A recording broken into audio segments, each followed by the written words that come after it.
Mesdames et messieurs, bonjour et bienvenue à bord de Je t'offre un rail, le podcast qui va vous rendre accro au train. Je suis Tolt, votre chef de bord pour cet épisode réalisé avec le soutien de SNCF Connect, l'application qui permet d'organiser, réserver et gérer vos trajets de tous les jours comme des grands jours tout en limitant votre empreinte carbone. Pour la tranquillité et le respect de tous, nous vous invitons à utiliser des écouteurs pour profiter de ce podcast. Toute l'équipe au rail se joint à moi pour vous souhaiter un bon voyage, attention au départ et à la fermeture automatique des portes. Salut Vincent. Salut Benjamin. Merci beaucoup d'être venu nous parler un peu de ton voyage. Alors avant que tu nous parles vraiment de ton périple, peut-être que tu pourrais te présenter, nous dire d'où tu viens, qui tu es et depuis combien de temps tu n'as pas pris le train. Bonjour, je m'appelle Vincent, j'ai 23 ans, je suis consultant en stratégie dans un cabinet qui fait de l'aide au développement. J'ai pas pris le train depuis samedi dernier où j'ai fait un petit voyage à Vichy, une ville qui est un peu méconnue et qui est en fait vraiment très très sympa parce que c'est une station thermale et donc il y a un magnifique opéra, c'est vraiment une ville qui est dans son jus donc que je vous conseille. Et le train vous emmène juste à côté de la station thermale. Ok, et ça va, tu arrives à te passer de train là pendant quelques jours? C'est vrai que je reprends, en fait non, je prends le train même tous les jours pour aller en transport en commun puisque quand je vais au travail je prends le tramway et le métro. Bon, ça va alors. Et c'est vrai que se passer de train, je pense que c'est difficile, en particulier pour un jeune urbain qui aime bien se déplacer et qui n'est pas particulièrement attaché au transport individuel. Et donc toi, justement, est-ce que tu dirais que tu es vraiment addict au train? Je pense que j'ai en effet développé une forme d'addiction au train à cause de la SNCF ou grâce à la SNCF, je sais pas trop, et leur offre Jeune TGV Max, qui nous incite à beaucoup voyager puisque c'est un abonnement qu'on paye 80 € et puis par mois et ensuite on peut prendre à peu près le nombre de trains qu'on veut.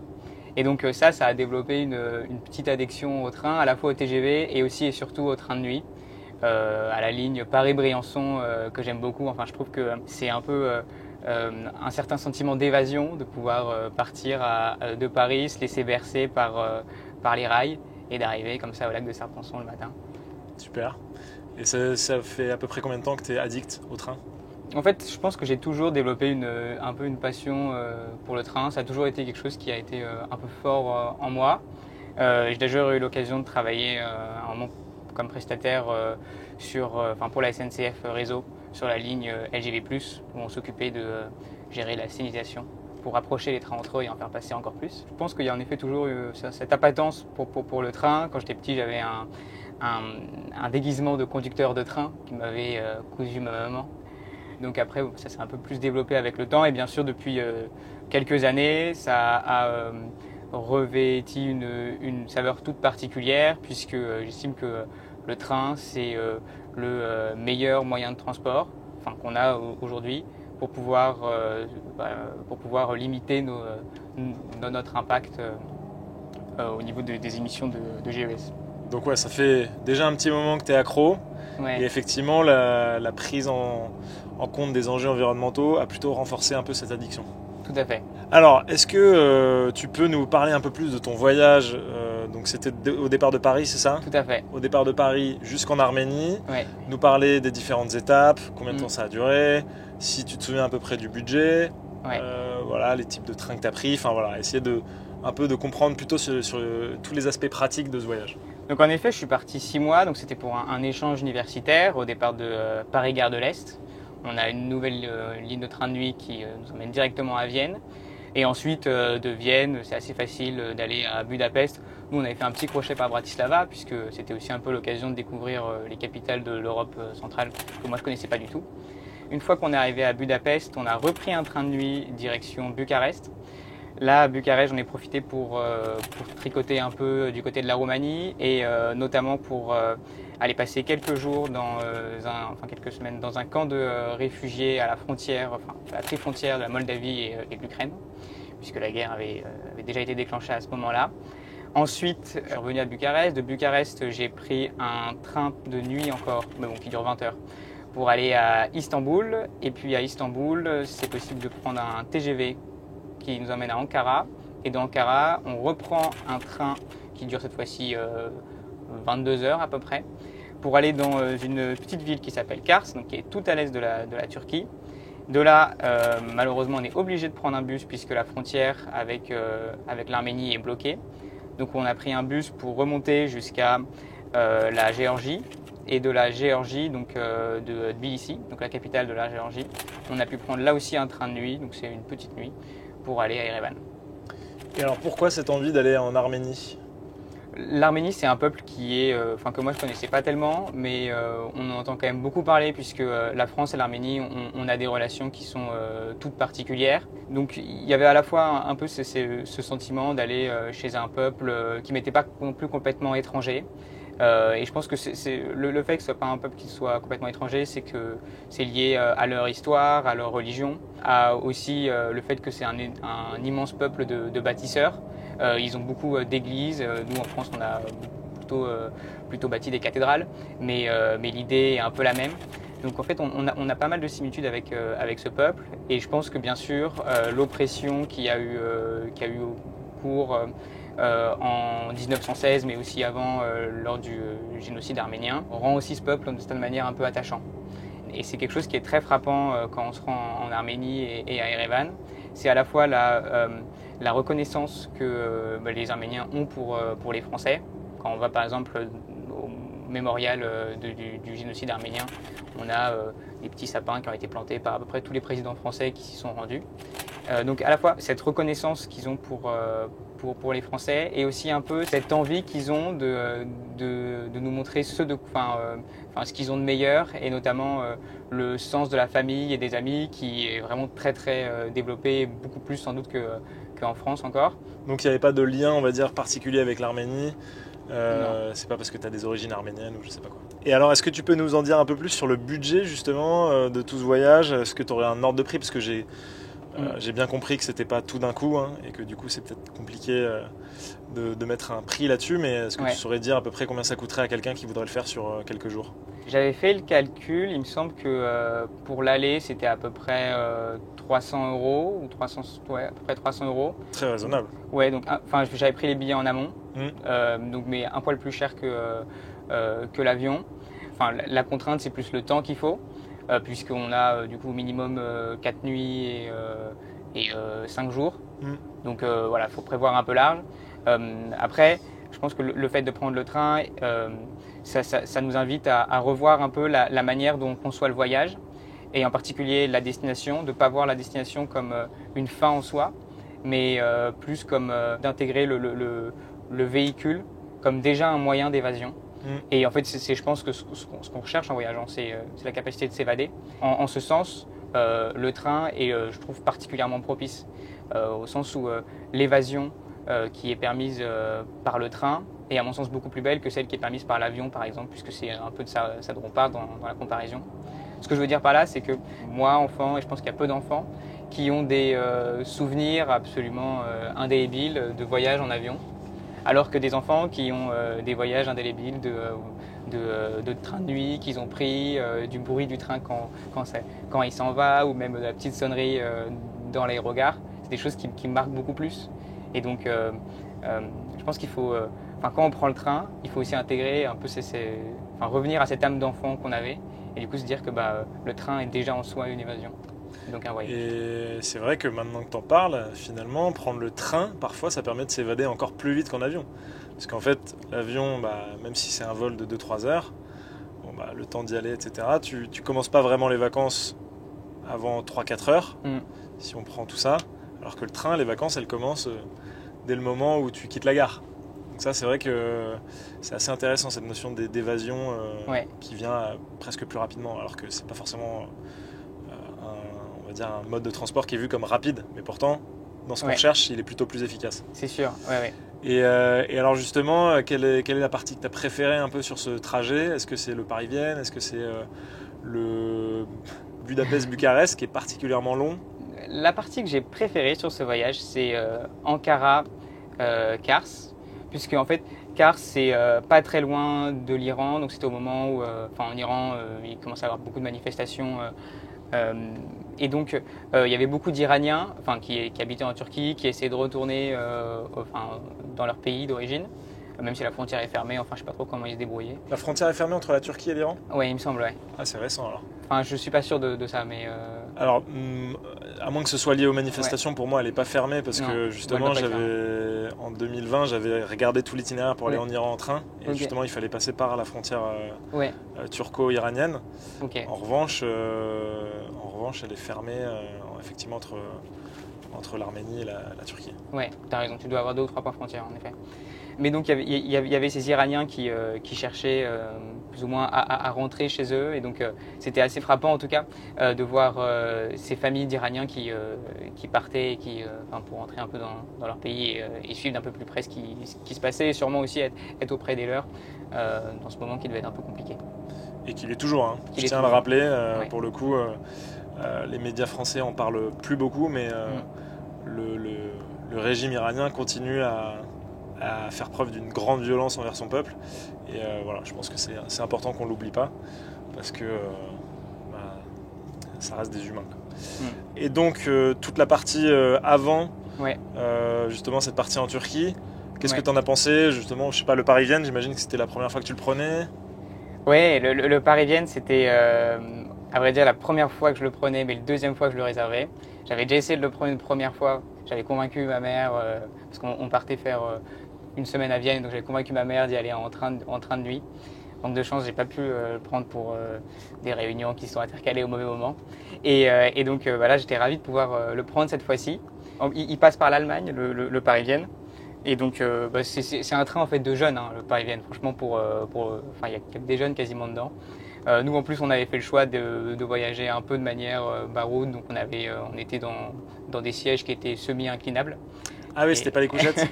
On n'avait pas pris les couchettes, on avait en plus quand même pas mal d'affaires puisqu'on partait pour 6 mois. Et en fait, il y a eu des bonnes discussions déjà à l'intérieur avec, je me souviens, avec une Allemande où on avait discuté de pas mal de sujets attrait à la guerre en Ukraine justement. Donc, bon, voilà. Tout ce qui est Roumanie, etc., tu as eu le temps quand même de visiter? Ouais, bah, la Roumanie, j'ai bien visité. Je suis arrivé à Bucarest. Ensuite, je suis remonté vers les Carpates, puisque j'aime beaucoup la montagne aussi, donc c'était l'occasion de faire un peu de montagne. Et puis ensuite, je suis allé dans une petite ville qui s'appelle Galați, qui est vraiment à la tri-frontière entre la Moldavie et l'Ukraine. Et là, j'étais bénévole dans un camp de réfugiés ukrainiens. C'était en septembre, donc ça faisait 8 mois ou 9 mois que la guerre avait été lancée. Donc au moment où je suis arrivé dans ce camp, on va dire que la période, le pic au niveau du nombre de réfugiés avait déjà été passé. Là, les personnes qui étaient dans les camps, c'était souvent des personnes qui habitaient dans l'Ukraine, mais pas très loin de la frontière, comme 50-60 km. Et donc, ce qu'ils faisaient souvent, c'était des allers-retours où ils passaient 3 jours dans un camp, ils retournaient un jour en Ukraine pour acheter des affaires, et ils revenaient dans le camp. La communication était assez difficile avec eux, puisque moi je parle pas russe, ni ukrainien, eux parlent peu anglais. Enfin, il y a quelque chose qui m'a frappé, c'est que pour eux, c'était extrêmement important d'être très près de leur maison, en fait, et de se dire que, bah, en fait, s'ils voulaient, à 2 heures ou 3 heures de voiture, ils pouvaient de nouveau être chez eux, et c'est quelque chose qui me faisait beaucoup. Mais tu sais, moi, en 3 heures, je suis chez moi si j'ai envie. Donc c'était beaucoup des personnes âgées. Et c'est vrai que c'était un peu la confrontation de deux mondes d'une certaine manière. Un jeune qui est assoiffé d'aventure, de découverte, d'évasion, et pour qui faire des milliers de kilomètres en train, ça lui fait pas peur. Et à côté, des femmes ukrainiennes et puis des enfants qui ont tout construit, et où toute leur vie, c'est une maison, un village et une région. Et ils en sont très très peu sortis. Et donc l'appartenance à une terre était, je pense, beaucoup plus prégnante que ce que moi, par exemple, je peux avoir. Pourquoi tu as choisi de faire ce voyage en train? La première raison, elle est bien sûr écologique, c'est celle que j'avais le temps d'y aller en train, et je ne me voyais pas prendre l'avion pour faire cette distance qui est certes longue mais pas non plus si longue, et surtout c'est possible de la faire en train. C'est pas comme je sais pas moi, faire Paris-Dakar par exemple, ou là faire Paris-Dakar en train, bon courage. Là on est quand même on a la chance en Europe d'avoir les meilleures infrastructures ferroviaires au monde, donc en fait c'était possible de le faire. Il y avait aussi un peu probablement l'aspect aventure, où je me disais que ça allait être une belle occasion de pouvoir découvrir des endroits par lesquels je ne serais probablement pas allé. Et je pense que la Roumanie, c'est exactement le cas. Enfin, je serais probablement jamais de ma vie, enfin, je sais pas, mais je serais pas allé de moi-même en Roumanie comme ça. Alors que là, comme j'y passais, j'ai passé 10 jours là-bas, j'ai passé 2 semaines là-bas, et j'ai découvert ce pays qui est absolument en fait génial. Ce que j'attendais aussi un peu du train, c'était le fait de pouvoir se laisser surprendre en se rendant à des endroits qui seraient sur ma route et qui seraient donc pas que des lieux de transit, mais des lieux aussi d'accueil. Est-ce que tu pourrais nous raconter une anecdote qui t'a marqué vraiment, si possible une anecdote positive et une autre négative? Une anecdote qui m'a marqué en tout cas, c'était sur le trajet Tbilissi-Erevan, qui était un trajet en train de nuit. Donc les deux pays entretiennent des relations cordiales, donc la frontière est ouverte et il se trouve que que la mobilisation générale en Russie avait été décrétée le décret était tombé peu de temps avant, et donc il y avait beaucoup de Russes qui étaient en Géorgie et qui essayaient de partir vers l'Arménie, qui est une population beaucoup plus russophile. Et donc le train de nuit était littéralement bondé de Russes. Arrivé au poste frontière, les gardes frontières arméniens étaient quand même assez circonspect, on va dire, à faire passer un flux comme ça de réfugiés russes dans leur pays. Et donc, on a eu des contrôles qui étaient vraiment interminables. Et donc, c'était assez marrant parce que quand ça a été notre tour et qu'on a présenté un passeport français, ils ne comprenaient pas tellement ce qu'on faisait dans ce train-là. Donc, j'avais un peu l'impression d'être pas tellement à ma place. Ouais. Et donc, si j'ai bien compris, c'était des Russes qui fuyaient la mobilisation et qui allaient en Arménie en passant par la Géorgie. C'est ça, tout à fait. Je ne sais pas trop si ce qui fuyait, c'était la mobilisation en tant que telle ou la morosité de la vie qu'ils peuvent avoir à Moscou ou à Saint-Pétersbourg, tout en sachant que les gens qui fuyaient, c'est comme les Russes qui ont la capacité de le faire. Donc ils avaient un niveau de vie tout à fait correct. Et est-ce que tu as une autre anecdote vraiment négative ou alors vraiment positive? Je ne sais pas dans quelle catégorie tu l'as classée celle-là. Plutôt dans la catégorie des anecdotes surprenantes. Anecdote surprenante, on va dire, oui. C'était en Roumanie, justement, où le train il avance à 50 km/h, parce que même s'il y a beaucoup d'infrastructures ferroviaires, elles ne sont pas toujours très bien entretenues. Donc il y avait un train qui avançait à 50 km/h et c'était vraiment les vieux trains Michelin, quoi, comme on avait en France dans les années 60.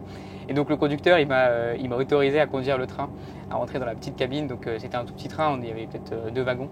On roulait à 50 km/h et j'avais déjà l'impression d'être comme si c'était à 250 sur l'autoroute, quoi. Tellement j'avais peur que le train déraille. Donc c'était un bon souvenir. Ouais. Et alors selon toi, quels sont les gros avantages du voyage en train de façon générale, mais peut-être que tu peux te concentrer sur ces types de trains là qu'on peut croiser dans les Balkans, en Turquie, etc.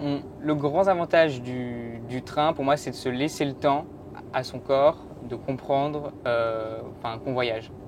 Au sens où, si on fait la comparaison avec l'avion, on peut très bien, en 8 heures d'avion, aller à l'autre bout du monde et nous, notre corps, il n'a pas pris vraiment conscience qu'en fait, on est à l'autre bout du monde et donc souvent, c'est dans ces moments-là qu'on peut avoir le mal du pays ou des... Jet lag. Voilà, jet lag, etc. Le décalage horaire. Voilà.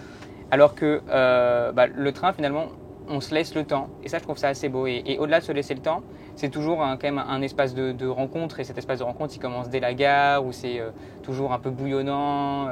Et donc, en fait, une fois qu'on rentre dans ce train, on rentre dans un univers qui est tout particulier. Et un peu, quand on fait 20 heures de train, on va forcément engager à un moment ou à un autre la conversation avec notre voisin. Parce que on est un peu dans cet univers qui, par le transport, nous rapproche aussi d'une certaine manière.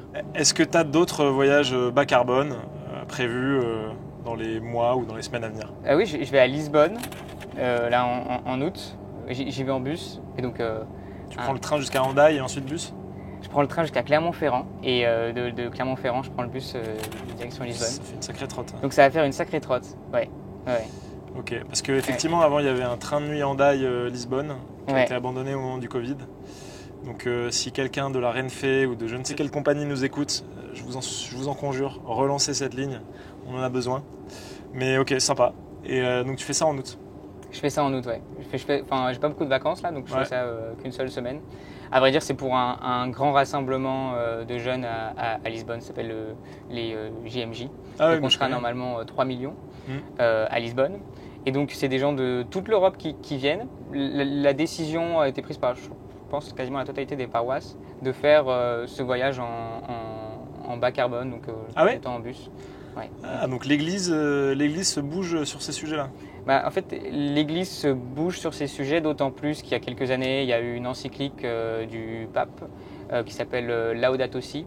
Mais c'est un sujet sur lequel l'Église a toutefois beaucoup réfléchi. La position de l'Église Laudato Si, c'est plus une position qui s'approche de la sobriété et de celle de réussir à concilier à la fois son être profond avec la nature, au sens où ton être profond émane de la nature. Ouais, ah, c'est intéressant. J'avais vu une interview alors c'est un prêtre qui fait de l'économie qui est assez médiatique. Mais il parlait justement de cette prise de position de l'Église. Et c'était assez intéressant de savoir qu'effectivement il y avait une prise de position de l'Église, parce que c'est vrai que ça sort un peu de leur sujet, on va dire. Mais en même temps, l'Église a une telle force de prescription que si tous les chrétiens se mettaient à adopter des modes de vie plus sobres, ça éviterait des millions de tonnes de GES dans l'atmosphère. Donc ce serait plutôt une bonne nouvelle que le pape prenne le sujet à bras-le-corps et qu'il arrive à engager un maximum de chrétiens dans ce défi-là, quoi. Oui, complètement. Il y a aussi une sensibilisation qui est assez connue qui s'appelle la fresque du climat. Et donc l'Église l'a adaptée pour du coup les fidèles. Un programme qui s'appelle l'Église verte qui permet à chaque fidèle de se faire sensibiliser à la fresque du climat, mais avec une conception plus Laudato Si derrière. Ok, bon, super. Très intéressant. Je précise que ce podcast n'a pas de portée prosélyte, mais en tout cas c'est intéressant de voir que l'Église s'est emparée du sujet. Excellent, bah écoute, un grand merci d'être venu nous raconter ton voyage jusqu'en Arménie. C'est super intéressant et puis ça montre en plus que c'est possible. Et puis je te dis à une prochaine fois dans le train. Merci beaucoup Benjamin pour votre accueil et puis du coup à bientôt dans le train. Tout à fait. Mesdames et messieurs, vous êtes arrivés à destination, terminus du train. Assurez-vous de n'avoir rien oublié et de vous abonner au podcast et à nos réseaux si ce n'est pas déjà fait. Toute l'équipe Ourail et SNCF Connect vous remercie d'avoir passé ce moment en compagnie de la team Train et vous dit à bientôt pour un nouveau voyage sans avion.